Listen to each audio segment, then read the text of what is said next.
नमस्कार, प्रणाम भोजपुरिया भैया लोग। और सब बताई कैसे बानी रउआ सभे। उम्मीद करता नहीं रउआ सब ठीक ठाक होखा भैया, और हमहू ठीक बानी। तो स्वागत बाटे आप सबके राइटर विजय बागी के चैनल पर। और आज उपस्थित बानी भैया रउआ सबके बीच में लेके नया साल स्पेशल बेवफाई मैटर। बहुत बढ़िया गीत के रचना के बानी।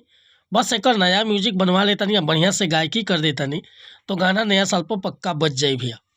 तो चलिए देर ना करते हुए मैटर के शुरुआत कइल जा कि कैसे ये गीत के गावे के बा, का एकर धुन बा, का लय बा। लेकिन वीडियो स्टार्ट कर से पहले भैया एगो बात बतावल चाहब। रउआ अगर नया सिंगर बानी आ सिंगिंग में इंटरेस्ट बा, अच्छा मैटर के तलाश में भटकतानी, बढ़िया गीत नइखे मिलत, सही तुकबंदी नइखे मिलत, या मन पसंद के मैटर नइखे मिलत, तब भैया अगर हमरा चैनल पर आ गइल बानी तो सबसे पहले चैनल के सब्सक्राइब कर ली, बेल आइकन प्रेस कर ली। हर रोज रुआ के नया नया मैटर सुने के, देखे के और गावे के मिलत रही भैया। और वह कोनो प्रकार के मैटर लिखवाओगे बा, sad song, love song, orchestra song, धोबी गीत, पूर्वी गीत, निर्गुण गीत, चाहे सीजनली कोनो मैटर बेहिचक लिखवावे खतरा कॉल या व्हाट्सअप कर सकीले। बिल्कुल उचित चार्ज पर हुआ के फुल संग व्हाट्सअप के जरिए मिल जाए।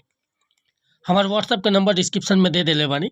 और आज के मैटर देखी कैसे गाओगे बाटे। एगो लड़का के यही नया साल पर दिल टूटता, का कहत हटे कि पागल हमारा के बनैबू, नया साल पर छोड़ के जैबू। ये करे जा पागल हमारा के बनैबू, नया साल पर छोड़ के जैबू। कैसे सहब जुदाई तोहसे दूर रह के, हाँ रह के। शादी तोहर काटवावे के पड़ी, सोना अगुआ से कह के।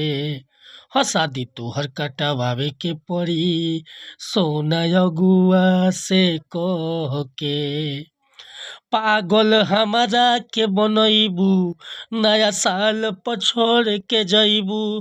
कैसे सहब जुदाई तोहसे दूर रह के, हाँ रह के। हाँ शादी तोहर काटवावे के पड़ी, सोना अगुआ से कह के। तब भैया अगर हमसे गाँव में कोनो त्रुटि भइल हुई तो क्षमा चाहतानी, काहे कि हम राइटर हैं, सिंगर ना। रउआ एकरा के बखूबी उठा के बढ़िया से गायकी कर देतानी, आ म्यूजिक बढ़िया बनवा देतानी, तो गाना 100% बच जाई भैया। अगर ये मैटर पसंद बा, फुल गीत लिखवावे के चाहतानी, तो बेहिचक हमरा व्हाट्सअप नंबर पर संपर्क कर सकीले। व्हाट्सअप के नंबर बा 8874473128। कोनो प्रकार के मैटर लिखवाओ खोखे या नया म्यूजिक बनवाओ खोखे, बेहिचक रुआ कॉल या व्हाट्सअप कर सकतानी। और वीडियो पसंद आइल भैया तो एगो लाइक करब, कमेंट करब। आ चैनल पर पहली बार आए लोग तो चैनल के सब्सक्राइब कर ले। हर रोज रुआ के नया नया मैटर सुने के, देखे के और गावे के मिलत रही भैया। मिलत में अगला वीडियो में, तब तक लिए अनुमति चाहता नहीं। नमस्कार, प्रणाम, धन्यवाद भैया। जय हिंद, जय भारत।